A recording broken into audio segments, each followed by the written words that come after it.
Welcome to Math Life.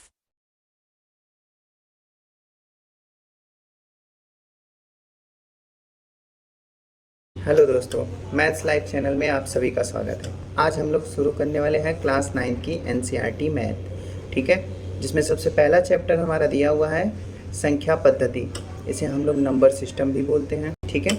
Number system का मतलब होता है नंबर के लिखने की जो पद्धति, मतलब जो सिस्टम होता है उसे हम लोग नंबर सिस्टम कहते हैं। मतलब किसी नंबर को किस कैटेगराइज से कैसे बांटा गया है, किस तरीके से डिवाइड किया गया, उसे हम लोग नंबर सिस्टम कहते हैं, ठीक।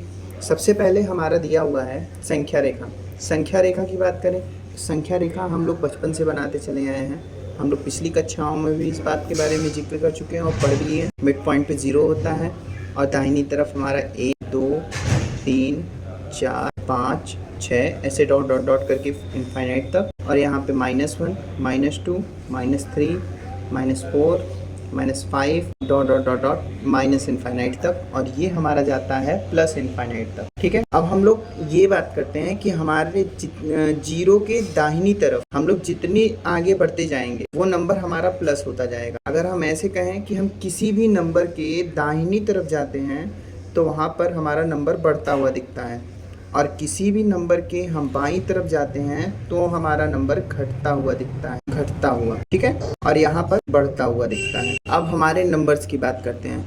ये मिड पॉइंट होता है जिसको हम लोग जीरो कहते हैं। जीरो के इधर की सारी संख्याएं धनात्मक होती हैं और जीरो के इधर की सारी संख्याएं ऋणात्मक होती हैं। जीरो ना ही धनात्मक में आता है ना ही ऋणात्मक में गिनती होती है। अगर हमसे जब भी कोई संख्या पूछी जाती है कि धनात्मक की सारी संख्याएं बताइए तो हम 1 से गिनती करते हैं और इनफाइनाइट तक जाते हैं। ऋणात्मक की गिनती हम लोग जब पूछी जाती है तो -1 से हम लोग शुरुआत करते हैं और माइनस इनफाइनाइट तक जाती है, ठीक है। अब इसके आगे आते हैं हम लोग। सबसे पहला टॉपिक है प्राकृतिक संख्या, जिसको हम लोग नेचुरल नंबर भी बोलते हैं, ठीक है। इसको हम लोग नेचुरल नंबर कहते हैं। मतलब जितनी संख्याएं प्रकृति में अवेलेबल हैं उन सबको हम लोग नेचुरल नंबर कहते हैं। अब प्रकृति में जो भी नंबर होगा वो या तो 1 होगा या तो इनफाइनाइट, इन्हीं सब के बीच में होता है कोई भी नंबर। अब आप कहोगे 1 होता है तो सर 0 क्यों नहीं होता? 0 जब वो है ही नहीं, ऐसे हम लोग थोड़ी कहते हैं कि यहाँ पर 0 पेड़ है। पेड़ अगर है तो है ना, एक नंबर तो होता ही है। इसीलिए हम लोग शुरुआत में सबसे पहले बोलते हैं कि इसकी संख्या 1 से शुरू होती है। प्राकृतिक संख्याएं की शुरुआत 1 2 3 4 5 6 7 8 9 डॉट डॉट डॉट ऐसे करते हुए पूरा इनफाइनाइट तक जाता है, ठीक है। हम लोग प्राकृतिक संख्याओं की गिनती 1 से शुरू करते हैं और इनफाइनाइट तक जाता है, ठीक है। इसके बाद आता है 0, जिसको आर्यभट्ट जी ने इन्वेंट किया था। अब पूर्ण संख्या को हम लोग कभी कभी कंप्लीट नंबर भी बोल देते हैं, ठीक है, और होल नंबर भी बोल देते हैं। इसे हम लोग W से डिनोट कर देते हैं और इसे होल नंबर भी कहा जाता है इंग्लिश में। अब होल नंबर 0 एक ऐसी संख्या है जो प्राकृतिक संख्या के मिलने के साथ ये पूर्ण बन जाती है। अब आप कंफ्यूज हो गए कि सर प्राकृतिक संख्या तो हमारे पास पहले से है, हम लोग पहले ही पढ़ के रखे हुए हैं, तो अब हमारे पास 0 क्या चीज़ हो गई? 0 इसे कंप्लीट करता है, ठीक है। और 0 हमारी प्राकृतिक संख्या में जब प्लस हो जाता है, मतलब मैं ये कहूँ कि 0 प्लस प्राकृतिक संख्या है, मतलब नेचुरल नंबर्स, जिसको हम लोग n से ही डिनोट करते हैं। अगर इन दोनों को प्लस कर दिया जाए तो हमारा होल नंबर बन जाता है। क्या बन जाता है? होल नंबर, जिसे हम लोग पूर्ण संख्या कहते हैं। तो इसका मतलब हम लोग ये कह सकते हैं कि इसकी पूर्ण संख्या की शुरुआत 0 1 2 3 4 5 6 डॉट डॉट डॉट डॉट पूरा इनफाइनाइट तक ये चला जाता है। इसकी शुरुआत 0 से होती है और प्राकृतिक संख्या की शुरुआत 1 से होती है। तो हमें इस बात में बहुत कन्फ्यूज़न होता है, इस चीज़ को हमें ध्यान देना है। कभी कभी क्वेश्चन पूछ लेता है कि प्रथम 5 प्राकृतिक संख्याओं का औसत क्या है, या प्रथम 10 प्राकृतिक संख्याओं का औसत क्या है। ये भी पूछ सकता है प्रथम 10 पूर्ण संख्याओं का औसत क्या है, तो प्रथम 10 पूर्ण संख्याएं हमारे 9 तक ही आएंगी, ठीक है। जैसे यहाँ पर दे दिया प्रथम 4 प्राकृतिक संख्याओं का, तो हम लोग काउंट करेंगे 1 2 3 4, तो हमारी प्रथम 4 प्राकृतिक संख्याएं बस इतनी ही निकलेंगी, ठीक है। ये हमारी प्रथम 4 है, और इसमें अगर प्रथम 4 पूछ लिया जाए प्राकृतिक संख्या में तो हम लोग पूरे 4 नंबर तक ले जाते हैं। देखिए 1 2 3 4, तो ये भी प्रथम 4 है। तो दोनों में आंसर परिवर्तित हो सकता है, इस बात का ध्यान देना है हमें, क्योंकि जब औसत पूछता है तो इस बात पे हमें ध्यान देना है कि यहाँ पर प्राकृतिक संख्या के बारे में पूछ रहा है या फिर पूर्ण संख्या के बारे में, ठीक है। अब हम लोग बात करते हैं धनात्मक संख्या की। धनात्मक संख्या किसे कहते हैं? जो हमारी संख्या रेखा पर जीरो के दाहिनी तरफ जितनी संख्याएं होती हैं, जीरो के दाहिनी तरफ दाईं ओर जितनी संख्याएं होती हैं सब धनात्मक संख्याएं कहलाती हैं। ठीक है, दाहिनी ओर की संख्याएं हमारी क्या हो गई? ये धनात्मक संख्याएं हो गई। और यहीं पर ये तो धनात्मक संख्याएं हो गई। और आप कहोगे सर जीरो को हम धनात्मक रखते हैं कि ऋणात्मक में? जीरो ना ही धनात्मक में आता है ना ही ऋणात्मक में, इस बात का ध्यान दीजिएगा आप लोग। जीरो न ही धनात्मक में और न ही ऋणात्मक में। ठीक है, जीरो ना ही धनात्मक में आता है ना ही ऋणात्मक में आता है। अब ये तो हो गई धनात्मक संख्या। तो धनात्मक संख्याओं को अगर मुझे एग्जाम्पल के तौर पे देना है, लिखना है, तो हम क्या लिखेंगे? जीरो के दाहिनी तरफ की सभी संख्याएं तो हम लोग पता है, लेकिन संख्या रेखा के जीरो की तरफ दाहिनी ओर के अलावा अगर हमें ऐसे पूछना हो तो हम लोग कह सकते हैं कि 1 2 3 4 5 डॉट डॉट डॉट डॉट पूरा इनफाइनाइट तक सारी संख्याएं हमारी क्या हो गई? धनात्मक संख्याएं। इसके बाद आता है ऋणात्मक संख्याएं। बात करते हैं ऋणात्मक की, ऋणात्मक संख्याओं की। ऋणात्मक संख्याएं जो होती हैं वो -1 -2 -3 -4 -5 minus dot dot dot dot पूरा इनफाइनाइट तक, माइनस इनफाइनाइट तक, ये सारी नंबर्स होते हैं। अब आप कहोगे सर इसको कैसे पहचानेंगे संख्या रेखा पर? तो संख्या रेखा के बाईं ओर, संख्या रेखा के बाईं ओर जितनी भी संख्याएं होती हैं, बाईं ओर की जितनी भी संख्याएं हैं सब ऋणात्मक में आती हैं। किस में आती हैं? ऋणात्मक में। ठीक है, बाईं ओर की जितनी संख्याएं होती हैं सभी ऋणात्मक कहलाती हैं। ये हमारे धनात्मक की संख्याएं 1 2 3 4 5 डॉट डॉट डॉट इनफाइनाइट तक, और यहाँ पर ऋणात्मक संख्याएं -1 -2 -3 -4 -5 डॉट डॉट डॉट पूरा इनफाइनाइट तक। ठीक है, इस बात से हमें कोई कन्फ्यूज़न अब नहीं रह गया है। और जीरो ना ही ऋणात्मक में होता है ना ही धनात्मक में। कभी कभी इस तरह के क्वेश्चन पूछ ले जाते हैं कि संख्या रेखा पर ऋणात्मक संख्याएं हटाने पर बची संख्या कौन कौन सी होती हैं। तो जब ऋणात्मक संख्याएं हटाने पर कहा जाए, जब बोली जाए सिर्फ ऋणात्मक संख्या हटाने पर बची संख्या, जब ऋणात्मक संख्या हटाने पर बची हुई संख्या पूछी जाती है तो इसके जगह पे हम ये कह सकते हैं कि ऋणात्मक संख्या हटाने के बाद हमारे पास बचेगा 0 1 2 3 4 5 6 डॉट डॉट डॉट डॉट पूरा इनफाइनाइट तक। ठीक है, ये फिर आप अभी मन में आपके कन्फ्यूज़न हो गया होगा ये सर जीरो कहाँ से आ गया? तो जीरो हमने बताया था ना ही धनात्मक होता है ना ही ऋणात्मक, लेकिन जब ऋणात्मक संख्या को केवल हटाते हैं तो जीरो भी तो बचता है उसमें से, क्योंकि जीरो तो उसमें आता नहीं है। इसी तरह से जब धनात्मक के बारे में पूछेगा कि धनात्मक संख्याएं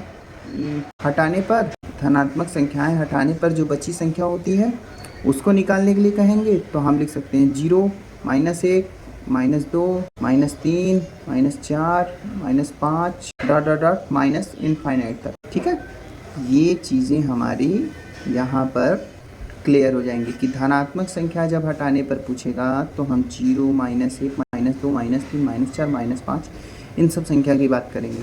और ऋणात्मक संख्या हटाने की बात जब करेगा तो इसमें से जो बची हुई संख्या होती है वो 0 1 2 3। और जब ये पूछ लेगा धनात्मक और ऋणात्मक दोनों हटाने पर, जब ये क्वेश्चन आ जाएगा कि धनात्मक और ऋणात्मक दोनों हटाने पर, जब धनात्मक और ऋणात्मक दोनों हटा देंगे तो यहाँ पर केवल और केवल 0 बचेगा। क्या बचेगा? 0। ठीक है, हमारे धनात्मक, ऋणात्मक और 0 जो कि संख्या थी वो कंप्लीट हो गई। अब बात करते हैं पूर्णांक की। इसकी बात करते हैं पूर्णांक। पूर्णांक को हम लोग इंटीजर भी बोलते हैं। अब पूर्णांक को इंटीजर भी बोला जाता है, तो हमें ये बात तो क्लियर हो गई कि पूर्णांक इंटीजर, ये तो ठीक है, हमें ये पता है कि प्लस माइनस ये सब। अगर मैं ऐसे कहूँ कि संख्या रेखा पर उपस्थित सभी पूरे कंप्लीट नंबर का मतलब होता है जिसको p/q के रूप में नहीं लिखा जाता, सिर्फ और सिर्फ, या अगर ये कहें कि जिसको p/q के रूप में लिखते हैं, लेकिन जैसे देखिए पहली बात तो हम इसकी बात करें कि संख्या रेखा पर हमारे पास 1 2 3 4 5 डॉट डॉट डॉट पूरा इनफाइनाइट तक। इसकी बात करें -1 -2 -3 -4 -5 dot dot dot minus infinite तक। ठीक है, अब ये सारी संख्याएं जो हैं, ठीक, मतलब अगर मैं ऐसे कहूँ कि ऋणात्मक संख्या प्लस 0 प्लस धनात्मक संख्या, इन सब को अगर मिला दें तो हमारा पूर्णांक बनता है। क्या बनता है? पूर्णांक, जिसको हम लोग इंटीजर भी कहते हैं। अब आप लोगों के मन में आएगा कि सर पूर्णांक हम लोग क्या p/q के रूप में लिख सकते हैं या नहीं। हम पूर्णांक को p/q के रूप में लिख सकते हैं, लेकिन कब? जब केवल और केवल हमारा q जो है 1 के इक्वल आएगा तभी। मतलब हम कोई भी नंबर लिख सकते हैं, जैसे 4/1, 5/1, 6/1। हम किसी भी नंबर का इंटीजर, मतलब जो डिनोमिनेटर होता है, जिसको हम लोग हर बोलते हैं, और ये ऊपर वाले को अंश बोलते हैं, इसको इंग्लिश में न्यूमरेटर बोला जाता है। नीचे वाले को डिनोमिनेटर बोलते हैं, जिसको हम लोग हर बोलते हैं, और इसे अंश बोला जाता है। मतलब हर हमारा ये केवल और केवल 1 होगा तभी। लेकिन अब आप लोग में से कुछ सवाल ऐसे उठेंगे कि हम इसको सिंप्लीफाई किए बगैर ये ऐसी बात करें कि जैसे अगर यहाँ 8 मैंने 4 लिख दिया है, तो सर यहाँ पर इंटीजर तो हमारा डिनोमिनेटर हमारा 1 नहीं है, तो क्या ये पूर्णांक होगा कि नहीं। हमें इसको पहले सिंप्लीफाई करना है, तो हम पहले सिंप्लीफाई करेंगे, तब देखेंगे कि ये 1 आता है या नहीं। तो हम करेंगे, देखेंगे ये 4 1 जा 4 और 4 2 जा 8, तो इसको हम 2/1 में लिख सकते हैं। तो हमारा इंटीजर क्या डिनोमिनेटर क्या मिल गया? 2 मिल गया। तो हमारा ये नंबर जो होगा ये एक पूर्णांक होगा। ठीक है, ये क्लियर हो गया। अब पूर्णांक के बाद हम लोग बात करने वाले हैं परिमेय संख्या की। परिमेय संख्या बहुत ही कॉम्प्लिकेटेड और सबसे ज़्यादा पूछे जाने वाला क्वेश्चन है। बहुत ज़्यादा बच्चे इसमें कंफ्यूज होते हैं, सबसे ज़्यादा इसमें कंफ्यूजन होता है परिमेय और अपरिमेय में। हम लोग सबसे पहले बात करेंगे परिमेय संख्या में। परिमेय संख्या वे संख्याएं होती हैं जिसे p/q के रूप में लिखा जा सकता है। p/q के रूप में लिखा जा सकता है, और कंडीशन ये भी है इसके साथ साथ q की वैल्यू जो है वो 0 के बराबर नहीं होनी चाहिए। ये बहुत ही इंपॉर्टेंट लाइन है। अगर q 0 के बराबर है तो हमारा परिमेय संख्या नहीं होगा। तो हाँ, p/q के रूप में तो लिखना है, लेकिन q जो होता है वो 0 के बराबर नहीं होता। अब आपके मन में एक सवाल उठेगा कि सर हमने यहाँ पर पूर्णांक के लिए पढ़ा हुआ था, क्या पूर्णांक को भी हम p/q के रूप में लिख सकते हैं? और q जो है पूर्णांक तभी होता है जब q 1 के बराबर हो। सिंप्लीफाई करने पर पूर्णांक जब 1 के बराबर होगा तो ये 0 के बराबर तो है नहीं। तो 0 के बराबर नहीं है, तो हम ये कह सकते हैं कि सभी पूर्णांक, क्या ये नोट लाइन है, हम लोग बात करेंगे इस चीज़ की कि इम्पोर्टेंट लाइन है, इसको आप नोट बना लीजिए। सभी पूर्णांक क्या होते हैं? परिमेय संख्या होते हैं। सभी पूर्णांक परिमेय संख्या होते हैं। अब इसमें आपके ये भी मन में सवाल आएगा, क्या सभी परिमेय संख्याएं पूर्णांक हो सकती हैं? जी नहीं। इस बात का ध्यान देना है कि सभी परिमेय संख्या पूर्णांक नहीं होती है। ठीक है, सभी परिमेय संख्या पूर्णांक नहीं होता। आपके मन में सवाल आएगा, सर ऐसा क्यों हो रहा है? तो हम पहले बात करते हैं फर्स्ट वाले पॉइंट की बात करें तो एग्जाम्पल हमने ये देखिए, हमारे जितने भी पूर्णांक होंगे, जैसे मैंने कहा -1, -2, -8 या -19, या फिर यहाँ पर लिख दिए मैंने 17 या 12 या 13 या 89, तो इसके अपॉन में 1 लिख सकता हूँ। किसी भी नंबर्स के अपॉन में 1 लिख सकता हूँ। सबका डिनोमिनेटर 1 है, जो कि 0 के बराबर नहीं है, और 1 0 के इक्वल नहीं होता। ठीक है, 1 0 के इक्वल नहीं होता है, और क्यों 0 के बराबर नहीं है, तो हम इस चीज़ को कह सकते हैं कि हमारा जितने भी पूर्णांक होते हैं सभी परिमेय संख्या में गिने जाते हैं। ठीक है, अब आपका दूसरा पॉइंट क्या दिया हुआ है कि सभी परिमेय संख्याएं पूर्णांक नहीं होती हैं। अब आप कहोगे सर ये कैसे हो सकता है? चलिए ठीक है, दूसरे का एग्जाम्पल हम लोग देखते हैं। तो दूसरे का एग्जाम्पल हमने ले लिया, जैसे परिमेय संख्या मैंने कहा 3/4, 9/2 और 8/4 और 6/2 और 5/3 -12/4। ठीक है, ऐसे बहुत सी संख्या है। चलिए अब बात करते हैं, इसको हम सिंप्लीफाई करेंगे तो सिंप्लीफाई होगा नहीं, तो इसका हमारा क्या ये 1 के बराबर है? नहीं, इसलिए ये परिमेय पूर्णांक नहीं होगा, पूर्णांक नहीं है।